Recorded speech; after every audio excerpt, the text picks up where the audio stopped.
E aí, pessoal, tudo bem com vocês? Vou gravar aqui uma aula de qualitativa, que é a sequência da aula da passada, que a gente falou sobre as reações do grupo do ferro com base forte, no caso NaOH, né? Então vamos lá.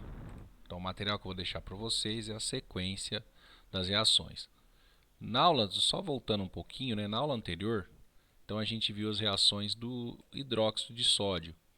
E em alguns casos ocorre o excesso de reagente, é interessante para a gente ver a dissolução dos materiais, né?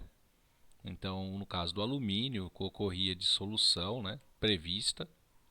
No caso do zinco, também ocorre a dissolução.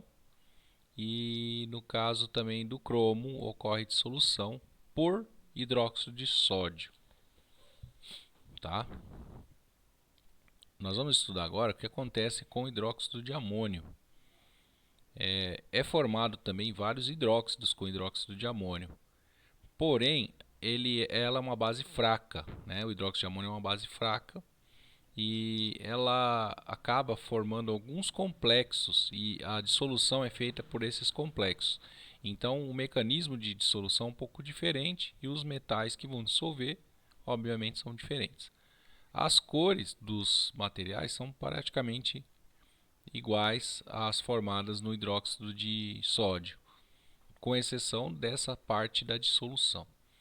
Então, lá a gente tinha o cromo, alumínio e zinco, né, que dissolvia. Ó, voltando aqui, ó, quem dissolve? Cromo, alumínio e o zinco. Quando a gente passa para o hidróxido de amônio, aí a coisa muda. Quem dissolve? O zinco, o cobalto dissolve e o níquel. Mudou, tá vendo? Mudaram os elementos, mudaram, que dissolvem por formação de complexos solúveis. Então, aqui nesse caso, o que acontece são os metais de transição que sofrem dissolução. E lá naquele outro caso é formado pelos anfóteros, né? Que são os que sofrem dissolução. Então, o mecanismo aqui do hidróxido é um pouco diferente, hidróxido de amônio, tá? Que é uma base fraca, formadora de complexos.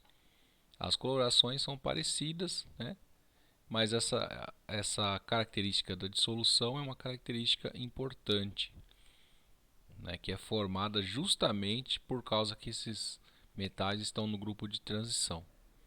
Por isso que eles formam complexos.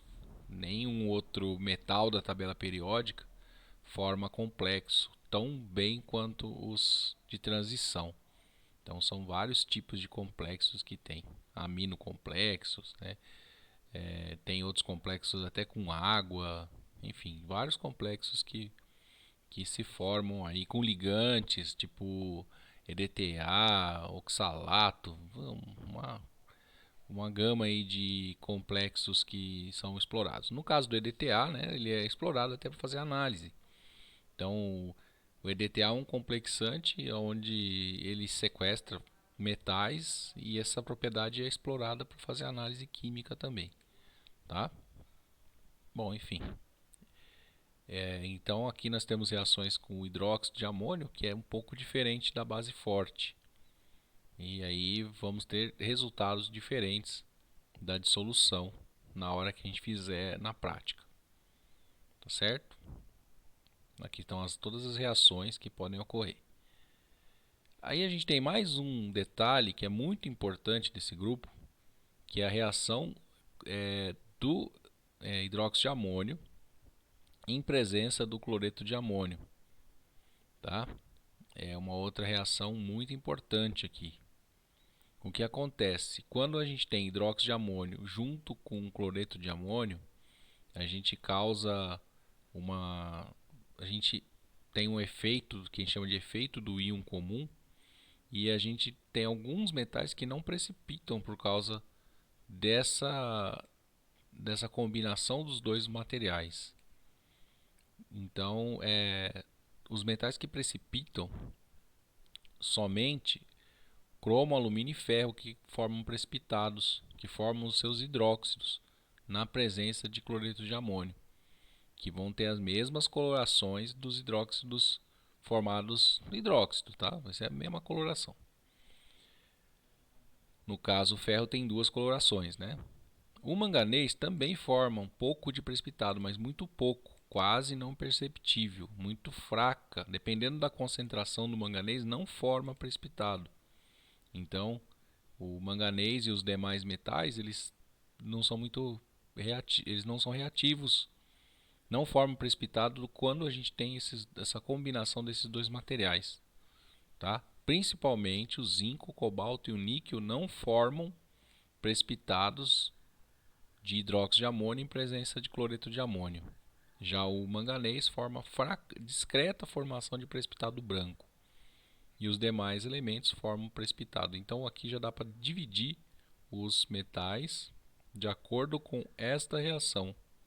Então aqui a gente tem, sim, concluindo, no grupo do 3, que é o grupo do ferro, que é o grupo que não precipita com cloro, né, que a gente já viu, né, lá nas reações anteriores. Aí a gente tem aqui os metais que passaram pelos dois grupos, né? E aí eles chegaram aqui nesse grupo que precipita com hidróxidos e na presença de sulfeto, né? Então esse grupo é característico. Os outros grupos já ficaram para trás lá nas reações características deles, né? Então a gente chegou aqui. E o que mais? A gente tem três tipos aqui de reações, né, diferentes, onde a gente pode observar a formação de coloração, porque esses precipitados desse grupo formam colorações bem interessantes, porque eles são compostos onde tem transições eletrônicas interessantes. Então, acaba que eles possuem colorações diversas, né? Devido à sua característica, por eles estarem no grupo de ali de transição, né? Elementos de transição, que é os grupos ali do meio da tabela periódica. E então a gente tem aqui a gente consegue fazer uma distinção aqui porque eles formam vários precipitados coloridos que vão ser identificados, e esses precipitados também podem ser dissolvidos através de excesso de reagente, né? E através da formação de complexo, aí, no caso com hidróxido de amônio, e por fim a reação do hidróxido de amônio em presença de cloreto, que alguns metais não vão precipitar. Então aqui a gente tem todas as características desse grupo. A gente tem aí as reações principais, né, do grupo, e com base nesse conhecimento a gente pode ter aí algumas alternativas para determinar alguns materiais. Por exemplo, amostras desconhecidas que contêm o zinco, ou contêm o ferro, alumínio. A gente consegue fazer aí reações bem características de identificação até onde a gente conseguiu estudar. Tá bom? A aula era curtinha hoje mesmo, era só para terminar essa parte do grupo 3. Na próxima aula a gente vai continuar falando sobre os outros grupos. Vou deixar esse material aqui para vocês, que são essas tabelas. O procedimento, eu acho que eu já deixei, né, o procedimento de análise para vocês lerem, né? E vou deixar mais essa tabela e o vídeo, tá? Para vocês assistirem aí a aula. Vou deixar aí alguma questão para vocês estudarem também, tá bom? Lembrando que a gente tem que fazer a nossa tarefa, que é a entrega dela até o dia 30, tá? Então é isso, pessoal. Depois eu estarei com vocês aqui durante o horário da aula, tá? Até mais, pessoal.